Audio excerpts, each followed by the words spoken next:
യേശുക്രിസ്തുവിൻ്റെ പരിശുദ്ധമായ നാമം മഹത്വപ്പെടുമാറാകട്ടെ. അപ്പോസ്തല പ്രവൃത്തികൾ 11-ാം അധ്യായത്തിൻ്റെ 26-ാമത്തെ വാക്യം, അതിൻ്റെ അവസാനത്തെ വരി ഇപ്രകാരമാണ്: ആദ്യം അന്ത്യോക്യയിൽ വെച്ച ശിഷ്യന്മാർക്ക് ക്രിസ്ത്യാനികളെന്ന് പേരുണ്ടായി. ക്രിസ്ത്യാനികളെന്ന് പേരുണ്ടായി. ക്രിസ്തുവിൻ്റെ അനുയായികളായി തീർന്ന അക്കാലത്തെ മനുഷ്യരെ ക്രിസ്ത്യാനികളെന്ന പേരിലേക്ക് അവരറിയപ്പെട്ടു. അവർ യെരുശലേമിലെ പള്ളിയിലെ ഇടവക്കാരല്ല. ഇനി മുതൽ അവർ യഹൂദ സഭയുടെ ആ വലിയ പാരമ്പര്യപ്രകാരമുള്ള ആളുകളല്ല. അവരെ മറ്റൊരു പേരിൽ അറിയപ്പെട്ടു. ക്രിസ്ത്യാനികൾ എന്നുള്ള പേരിൽ അവരെ അറിയപ്പെടാൻ തുടങ്ങി. അത് സന്തോഷത്തോടെ കൊടുത്ത പേരാണോ, അതോ അവരെ വേർതിരിച്ച് കാണിക്കാൻ വേണ്ടി പരിഹാസപൂർവം കൊടുത്ത പേരാണോ എന്ന് നിശ്ചയമില്ല. ഏതായാലും ക്രിസ്തുവിൻ്റെ അനുയായികളെ ആ ഒരു പ്രത്യേക കാലഘട്ടം മുതൽ ക്രിസ്ത്യാനികളെന്ന് അറിയപ്പെടാനായിട്ട് തുടങ്ങി. അക്കാലത്ത് റോമാ പൗരൻ എന്നറിയപ്പെടുന്നതിനാണ് വില. അപ്പോസ്തലനായ വിശുദ്ധ പൗലോസ് ജന്മനാ ഒരു റോമാ പൗരനായിരുന്നു. അക്കാലത്ത് മനുഷ്യർ, വലിയ സാമ്പത്തിക ശേഷിയുള്ള മനുഷ്യർ പണം ധാരാളം കൊടുത്ത് റോമാ പൗരത്വം നേടുന്ന കാലമാണ്. അക്കാലത്താണ് ക്രിസ്ത്യാനികൾ എന്ന പേരിൽ അറിയപ്പെടാൻ തുടങ്ങിയത്. അപ്പോസ്തലനായ പൗലോസ് ക്രിസ്ത്യാനികൾ എന്നുള്ള പേരിനേക്കാൾ കൂടുതലായി സന്തോഷത്തോടെ കൊടുത്തിരുന്നത് സ്വർഗത്തിലെ പൗരന്മാരെന്നാണ്. ഫിലിപ്പിയ ലേഖനം 3-ാം അധ്യായത്തിൻ്റെ 20-ാമത്തെ വാക്യത്തിൽ അപ്പോസ്തലൻ ഓർപ്പിക്കും, ക്രിസ്ത്യാനികൾ എന്നുള്ള പേരിനേക്കാൾ സവിശേഷതയേറിയതായ ഒരു പേരവിടെ കൊടുക്കുന്നുണ്ട്. നമുക്കൊന്ന് വായിച്ചു കേൾക്കാം. നമ്മുടെ പൗരത്വമോ സ്വർഗത്തിലാകുന്നു. സ്വർഗത്തിലെ പൗരൻ എന്നാണ് അപ്പോസ്തലൻ കൊടുത്ത പേര്. സ്വർഗീയ പൗരനാണ്. ഓരോ ക്രിസ്തുവിശ്വാസിയും സ്വർഗീയ പൗരനാണ്. അതാണ് അവരുടെ ശരിയായ മേൽവിലാസവും ശരിയായ പൗരത്വവും. അതാണ്. ഈ ഭൂമിയിൽ അവർ ജീവിക്കുന്നു, അത് ശരിയാണ്. മരണം വരെ അവർ ഈ ഭൂമിയിലെ ഏതെങ്കിലും രാജ്യത്തെ പൗരന്മാരായിരിക്കുകയും ചെയ്യും. പക്ഷേ മരണത്തോടുകൂടെ ഈ ഭൂമിയിലെ പൗരത്വം അവസാനിക്കുന്നു. പക്ഷേ അവർ എന്നും ക്രിസ്തുവിനെ കർത്താവിനിശ്ചിതമായി സ്വീകരിച്ച് ക്രിസ്തുവിൻ്റെ അടിമയായി ജീവിക്കുന്ന കാലം മുതൽ അവർ സ്വർഗീയ പൗരന്മാരാണ്. ദൈവത്തിന് സ്തോത്രം. ക്രിസ്ത്യാനികളെന്നുള്ള പേര് അക്കാലത്ത് പ്രത്യേകിച്ച് പരിഹാസ രൂപത്തിന് വിളിച്ചതായിരിക്കാം. എങ്കിലും ഇന്നും ക്രിസ്ത്യാനികൾ എന്നുള്ള പേര് തന്നെയാണ് ക്രിസ്തുവിൻ്റെ അനുയായികളെ അറിയപ്പെടുന്നത്. പക്ഷേ ഇന്നത് വലിയ വിലയുള്ള പേരൊന്നുമല്ല. കാരണം ക്രിസ്ത്യാനികളെന്നറിയപ്പെടുന്നവർ തന്നെ അതിന് വലിയ മൂല്യം കൊടുക്കുന്നില്ല. അവർ യാതൊരു വിലയും കൊടുക്കാതെ അവർക്ക് കിട്ടിയതായ ഒരു പേരാണ് ക്രിസ്ത്യാനികളെന്ന്. ഈ ത്രിവചനം കേൾക്കുന്ന പലരും ക്രിസ്ത്യാനികൾ തന്നെയായിരിക്കും. പക്ഷേ നിങ്ങളൊന്ന് ആലോചിച്ച് നോക്കൂ, ആ പേരിന് നിങ്ങളൊരു വില കൊടുക്കുന്നുണ്ടോ? നിങ്ങൾ ഏതെങ്കിലും വില അതിന് കൊടുത്തിട്ട് നിങ്ങൾക്ക് ലഭിച്ച ഒരു പേരാണോ ഒരു ക്രിസ്ത്യാനി എന്നുള്ളതായ പേര്? അത് തന്നെയാണ് ക്രിസ്ത്യാനികൾ എന്നുള്ള പേരിൽ. ദൈവത്തിന് സ്തോത്രം.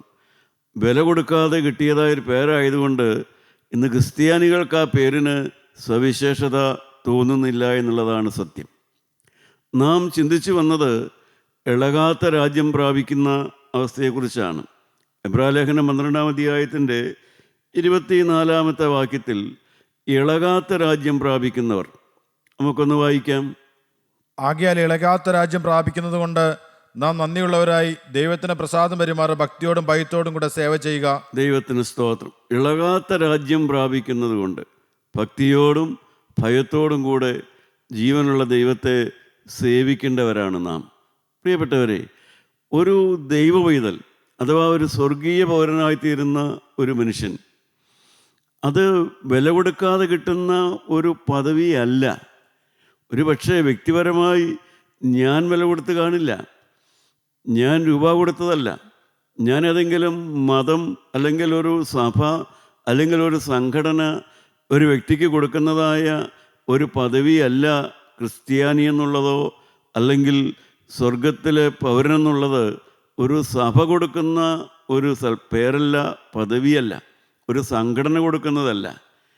പിന്നെ ആരാണത് കൊടുക്കുന്നത്? മനുഷ്യന് ആ പദവി കൊടുക്കുന്നത് വില കൊടുത്ത് മേടിച്ചു കൊടുത്തതാണത്.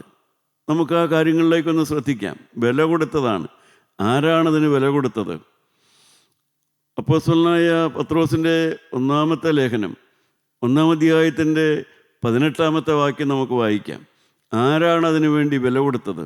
വ്യർത്ഥവും പിതൃപാരമ്പര്യവുമായുള്ള നിങ്ങൾ നടപ്പിൽ നിന്ന് നിങ്ങളെ വീണ്ടെടുത്തിരിക്കുന്നത് പൊന്ന് വെള്ളി മുതലായ അഴിഞ്ഞു പോകുന്ന വസ്തുക്കളെ കൊണ്ടല്ല, ക്രിസ്തു എന്ന നിർദോഷവും നിഷ്കളങ്കവുമായ കുഞ്ഞാടിന് വിലയേറിയ രക്തം കൊണ്ടത്രേ എന്ന് നിങ്ങൾ അറിയുന്നുവല്ലോ.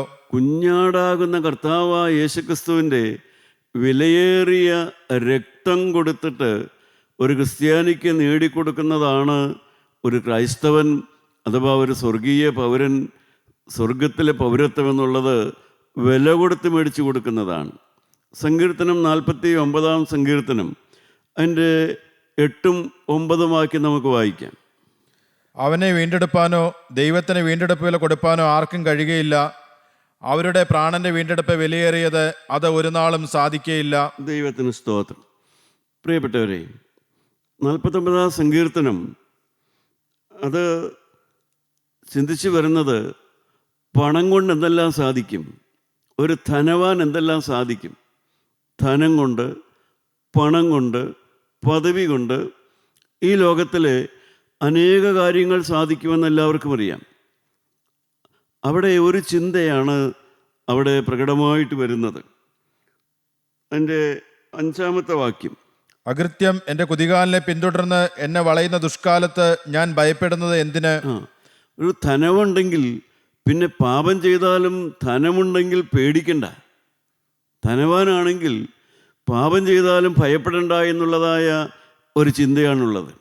അധികാരമുള്ളവനാണെങ്കിൽ, പ്രത്യേകിച്ച് ഒരു ആത്മീയ സ്ഥാനിയാണെങ്കിൽ, ആത്മീയ അധികാരമുള്ളവനാണെങ്കിൽ, അവന് പാപമുണ്ടെങ്കിലും അത് വലിയ ഒരു വേദനാ വിഷയമോ വലിയൊരു പ്രതിസന്ധിയല്ല. പാപം പണമുള്ളവന് ഒരു സങ്കട വിഷയമല്ല, ഒരു പ്രതിസന്ധിയല്ല എന്നുള്ളതായ ഒരു ചിന്താഗതിയാണ് അവിടെ. പുരപുത്രന്മാരുടെ സങ്കീർത്തനമാണല്ലോ അവിടെ പറയുന്നത്. അവിടെ ദൈവാത്മാവ് പറയുകയാണ്. എൻ്റെ 8-ാമത്തെ വാക്യത്തിൽ ദൈവാത്മാവ് പറഞ്ഞു, അവനെ വീണ്ടെടുപ്പാനോ ദൈവത്തിന് വീണ്ടെടുപ്പ് വില കൊടുപ്പാനോ ആർക്കും കഴിയുകയില്ല. പണമുള്ളത് കൊണ്ട് മാത്രം ഒരു മനുഷ്യനെ വീണ്ടെടുക്കാൻ ആർക്കും കഴിയുകയില്ല. 2 പദങ്ങളാണ് മനസ്സിലാക്കേണ്ടത് അവിടെ. ഒന്ന്, ദൈവം വിടുവിക്കുന്നു. 2, ദൈവം വീണ്ടെടുക്കുന്നു. രണ്ടും 2 കാര്യത്തിലാണ്. ഇസ്രായേൽ മക്കളെ ഫറവോൻ്റെ അടിമത്തിൽ നിന്ന് വിടുവിക്കാൻ വേണ്ടിയാണ് ദൈവം മോശയെ ആ ഫറവോൻ്റെ നാട്ടിലേക്ക് അയച്ചത്. അവിടെ വിടുവിക്കലാണ് ഉണ്ടായത്. വേദന അനുഭവിച്ച ജനത്തെ, പ്രതിസന്ധിയിലായ ജനത്തെ, അടിമവേല ചെയ്ത് ഒലഞ്ഞുപോയ മനുഷ്യനെ ദൈവം തൻ്റെ കരുണയാലും സ്നേഹത്താലും അവനെ ദൈവം വിടുവിച്ചെടുത്തു. വീണ്ടെടുക്കുകയല്ല ചെയ്തത്. പ്രിയപ്പെട്ടവരെ, ദൈവം വിടുവിക്കുന്നു. ദാരിദ്ര്യത്തിൽ നിന്ന് വിടുവിക്കുന്നു, കഷ്ടതകളിൽ നിന്ന് വിടുവിക്കുന്നു, രോഗത്തിൽ നിന്ന് വിടുവിക്കുന്നു, പ്രയാസങ്ങളിൽ നിന്ന് വിടുവിക്കുന്നു. അത് ദൈവത്തിൻ്റെ കരുണ കൊണ്ട് ദൈവം സ്നേഹിച്ച മനുഷ്യനെ വിടുവിക്കുന്നു. ആ ബന്ധനത്തിൽ നിന്ന്, ആ പ്രയാസത്തിൽ നിന്ന് അവനെ ദൈവം വിടുവിച്ചെടുക്കുന്നു. എന്നാൽ വീണ്ടെടുപ്പ് എന്ന് പറയുന്നത് വേറൊരു കാര്യമാണ്. വീണ്ടെടുക്കുക എന്ന് പറയുന്നത് സാത്താൻ്റെ അടിമയത്വത്തിൽ കിടക്കുന്ന, അഥവാ സാത്താൻ്റെ അടിമത്തം, പാപം മൂലം ബന്ധനത്തിലായ മനുഷ്യൻ, അല്ലെങ്കിൽ പാപം മൂലം പാപ സ്വഭാവത്തിൽ അടിമയായി കിടക്കുന്ന മനുഷ്യനെ വിടുവിക്കുകയല്ല, അവനെ വീണ്ടെടുക്കുകയാണ് ചെയ്യുന്നത്. അവൻ്റെ ആത്മാവിനെ കർത്താവായ യേശുവിൻ്റെ രക്തം കൊടുത്ത് വീണ്ടെടുത്ത് ദൈവത്തിൻ്റെ മക്കളാക്കി തീർക്കുകയാണ് ചെയ്യുന്നത്. 1, വിടുവിക്കുക. 2, വീണ്ടെടുക്കുക. ദൈവത്തിന് സ്തോത്രം. വീണ്ടെടുക്കുക എന്ന് പറയുന്നത് റിഡംഷൻ. അവനെ വില കൊടുത്ത് മേടിച്ച് അവൻ്റെ പ്രാണനെയാണ് വീണ്ടെടുക്കുന്നത്. ശരീരത്തിന് വിടുതൽ കൊടുക്കുന്നു രോഗത്തിൽ നിന്നും, അല്ലെങ്കിൽ മാനസിക രോഗത്തിൽ നിന്ന് വിടുതൽ കൊടുക്കുന്നു, കഷ്ടപ്പാടിൽ നിന്ന് വിടുതൽ കൊടുക്കുന്നു ദൈവം. അത് വിടുവിക്കലാണ്. എന്നാൽ വീണ്ടെടുപ്പ് എന്ന് പറയുന്നത് മനുഷ്യൻ്റെ ആത്മാവിന് വേണ്ടി ദൈവം കൊടുക്കുന്നതാണ്.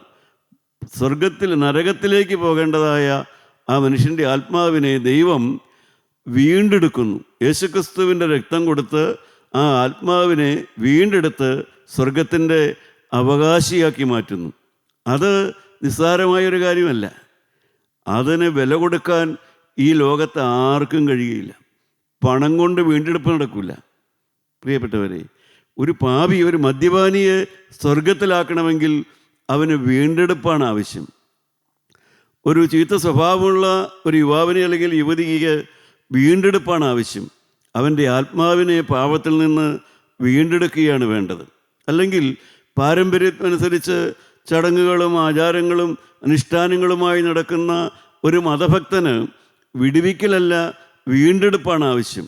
അവൻ്റെ മരിച്ചു കിടക്കുന്ന ഈ ആത്മാവിനെ വീണ്ടെടുത്ത് ജീവനുള്ളതായ ഒരാത്മാവാക്കി മാറ്റുകയാണ് വേണ്ടത്.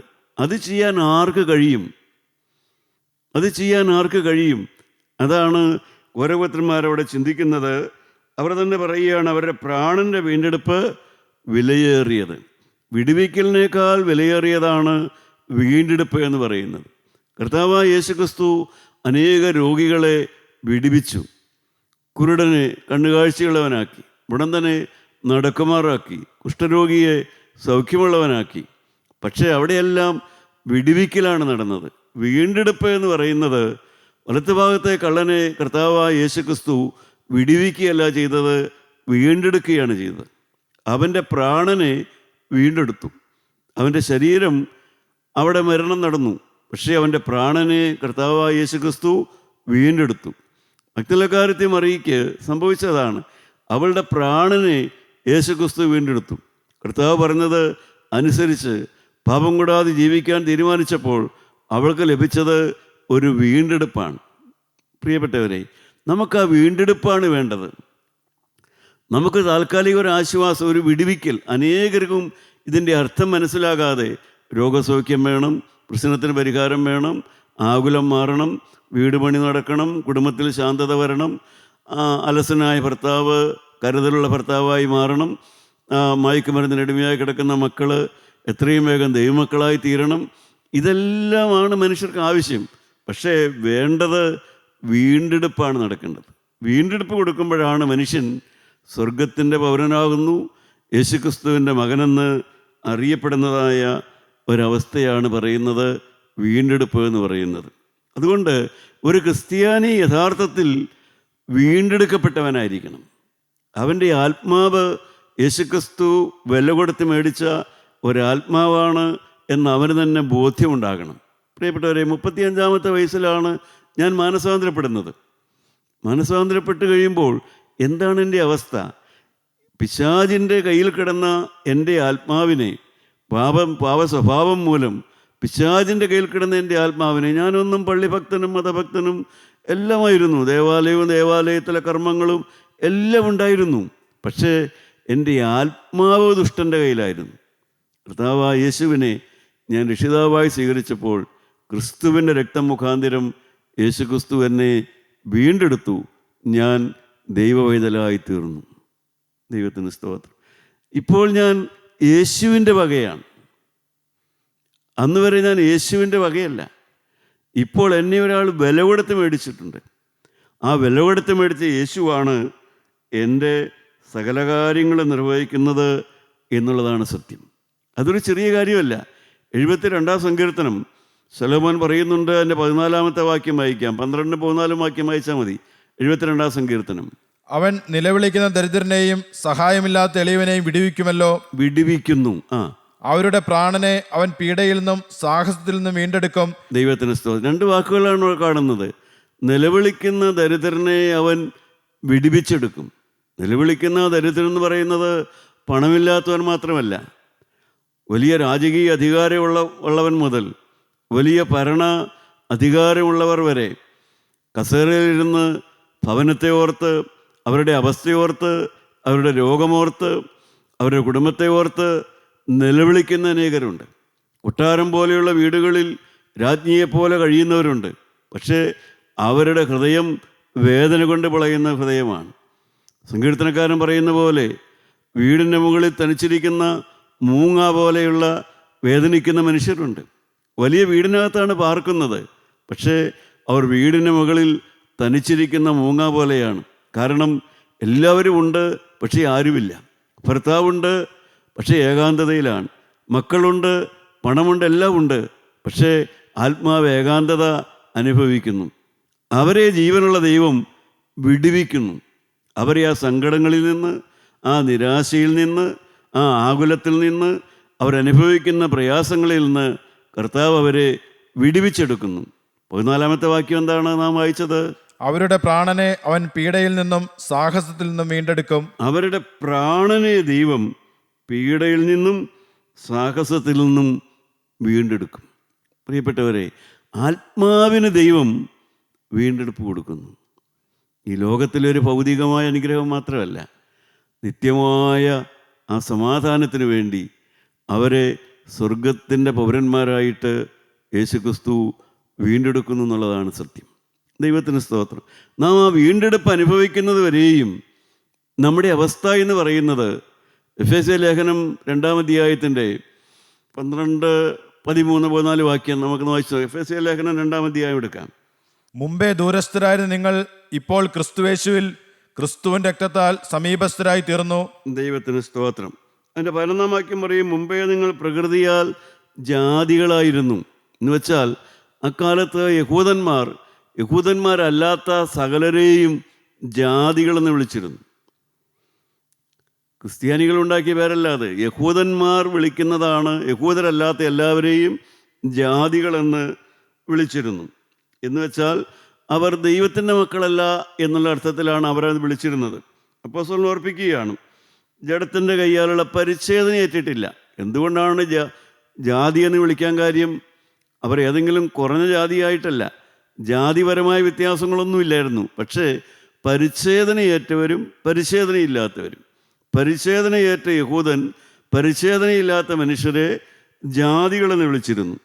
അപ്പോസ്തലൻ പറയുകയാണ്, ശരിയാണ്, ഒരു കാലത്ത് ഇന്ന് ക്രിസ്ത്യാനികളായ നാം എല്ലാവരും തന്നെ ജാതികളെന്ന് അറിയപ്പെട്ടിരുന്നവരാണ്. അന്ന് നമുക്ക് 4 കാര്യങ്ങളില്ലായിരുന്നു. വ്യക്തമായിട്ട് ചിന്തിച്ചാൽ നമുക്കറിയാം 4 കാര്യങ്ങളില്ലായിരുന്നു. എന്തൊക്കെയാണ് ആ 4 കാര്യങ്ങൾ? 12-ാമത്തെ വാക്യം വായിക്കാം. അക്കാലത്ത് നിങ്ങൾ ക്രിസ്തുവിനെ കൂടാതെയുള്ളവരും. അക്കാലത്ത് യേശു ക്രിസ്തു നമുക്ക് ആരുമല്ലായിരുന്നു. ഒരുപക്ഷെ നാം പള്ളിയിലൊക്കെ പോകുന്നുണ്ടായിരിക്കാം, പക്ഷേ യേശു ക്രിസ്തുവുമായി നമുക്ക് വ്യക്തിപരമായ ബന്ധമൊന്നും ഉണ്ടായിരുന്നില്ല. 2-ാമത്, ഇസ്രായേൽ പൗരതയോട് സംബന്ധമില്ലാത്തവരും. സ്വർഗീയ പൗരത്വമാകുന്ന ഇസ്രായേൽ പൗരത എന്ന് പറയുന്നത് യഹൂദ പൗരത്വമല്ല, ഇസ്രായേൽ രാജ്യത്തിൻ്റെ പൗരത്വമല്ല, സ്വർഗീയ യെരൂശലേമിലെ പൗരത്വം നമുക്കുണ്ടായിരുന്നില്ല. നാം നമ്മുടെ മനോഗതി അനുസരിച്ച് ജീവിച്ചിരുന്നവരാണ്. 3-ാമത്, വാഗ്ദത്തത്തിന്റെ നിയമങ്ങൾക്ക് അന്യരും പ്രത്യാശയില്ലാത്തവരും. വാഗ്ദത്തത്തിൻ്റെ നിയമം എന്ന് വെച്ചാൽ നാം വീണ്ടെടുപ്പിൻ്റെ നിയമം.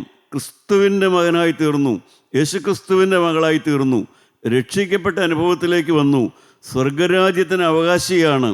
പ്രിയപ്പെട്ടവരെ, ആ വാഗ്ദത്തത്തിന് നമുക്ക് അവകാശം ഉണ്ടായിരുന്നില്ല. കർത്താവിൻ്റെ മകനെന്നുള്ള വാഗ്ദത്തത്തിന് അവകാശമില്ല.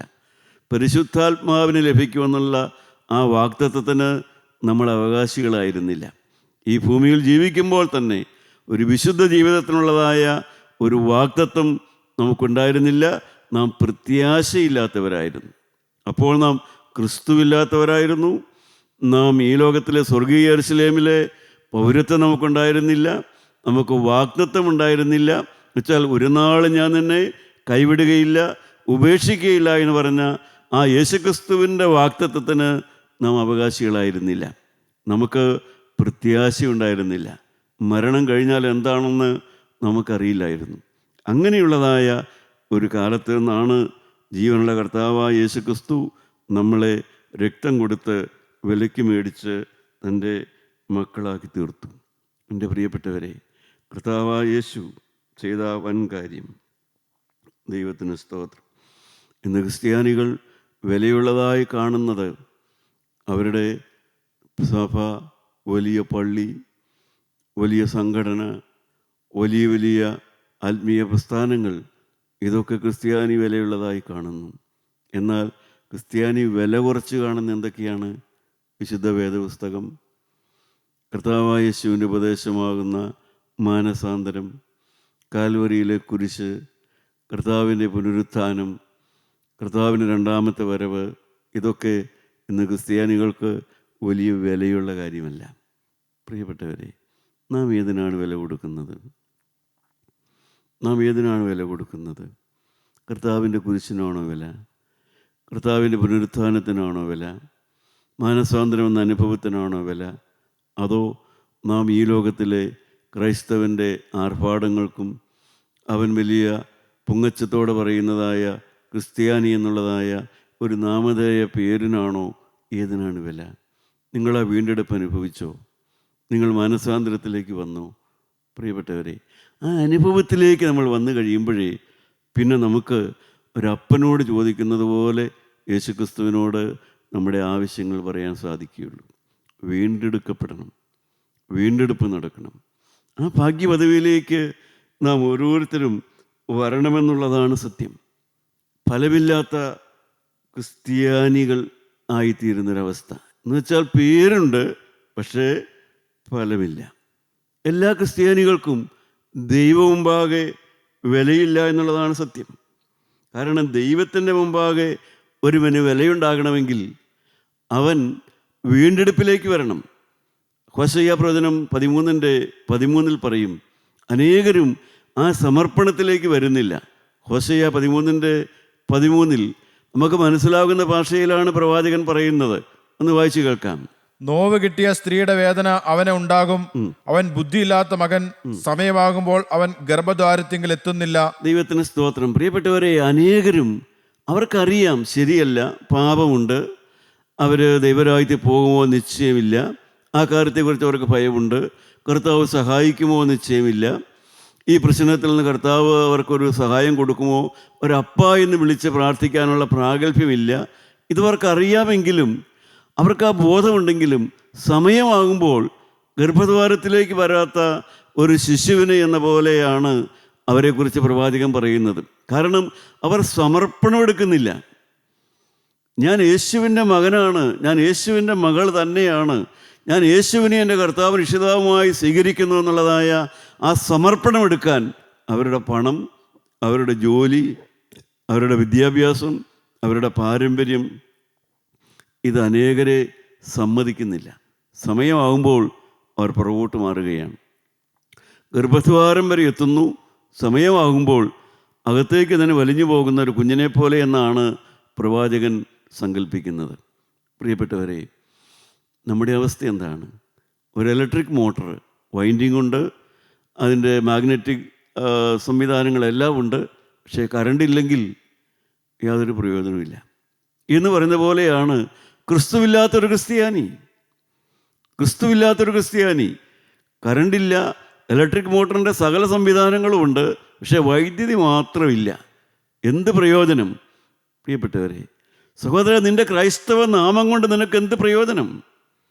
നീ ഒരു ക്രിസ്ത്യാനി എന്നുള്ള പേരുകൊണ്ട് നിൻ്റെ ആത്മാവിന് നിനക്ക് എന്ത് പ്രയോജനം? നിൻ്റെ മരണസമയത്ത് നിനക്ക് എന്ത് പ്രയോജനം? നിൻ്റെ മരണം കഴിഞ്ഞ് നിനക്ക് എന്ത് പ്രയോജനം?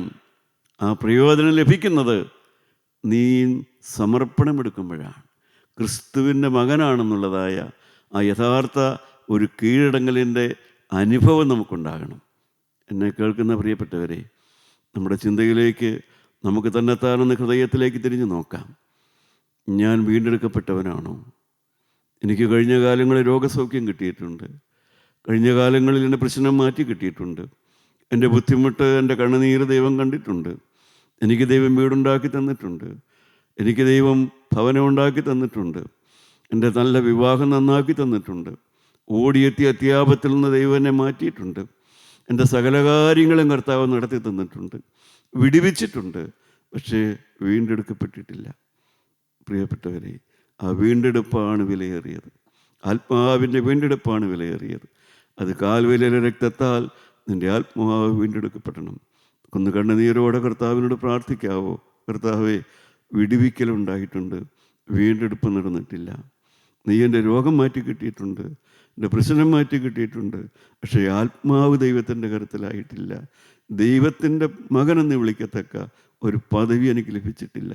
കർത്താവേ, ഞാൻ എളിമയോടെ പ്രാർത്ഥിക്കുന്നു, ഒരു വീണ്ടെടുപ്പ് നടക്കണമേ. എന്നെ നിൻ്റെ മകനായിട്ട് ക്രിസ്തുവിൻ്റെ രക്തം കൊടുത്ത് വിലയ്ക്ക് മേടിക്കപ്പെട്ട ഒരു ദൈവവേദലാണ് ഞാനെന്ന് പറയാനുള്ള ഒരു പ്രാഗൽഭ്യം തരണമേ. കുടുംബമായൊരു വീണ്ടെടുപ്പ് തരണമേ. തലമുറയായൊരു വീണ്ടെടുപ്പ് തരണമേ. കർത്താവെ, ഭാഗ്യകരമായ ഒരു ക്രിസ്ത്യാനിയുടെ അനുഭവത്തിലേക്ക്, ഒരു സ്വർഗീയ പൗരനാണ് ഞാനെന്ന് പറയുവാനുള്ള ആ ഭാഗ്യാവസ്ഥയിലേക്ക് ഈ നിൻ്റെ മക്കളാകുന്ന ഞങ്ങളെ വളർത്തിയെടുക്കണമേ എന്ന് പ്രാർത്ഥിക്കുന്നു. സങ്കടങ്ങൾക്ക് പരിഹാരം തരണമേ, ആശങ്കകൾക്ക് പരിഹാരം തരണമേ, ആത്മാവിന് ജീവൻ തരണമേ. മരണം കഴിയുമ്പോൾ ദൈവരാജ്യത്തിന് അവകാശിയാണെന്നുള്ളതായ ആ വലിയ വാഗ്ദത്തത്തിൻ്റെ അവകാശത്തോടുകൂടെ ഈ ലോകത്തിൽ നിന്ന് യാത്ര പറയാൻ എല്ലാ കൃപയും തരണമേ.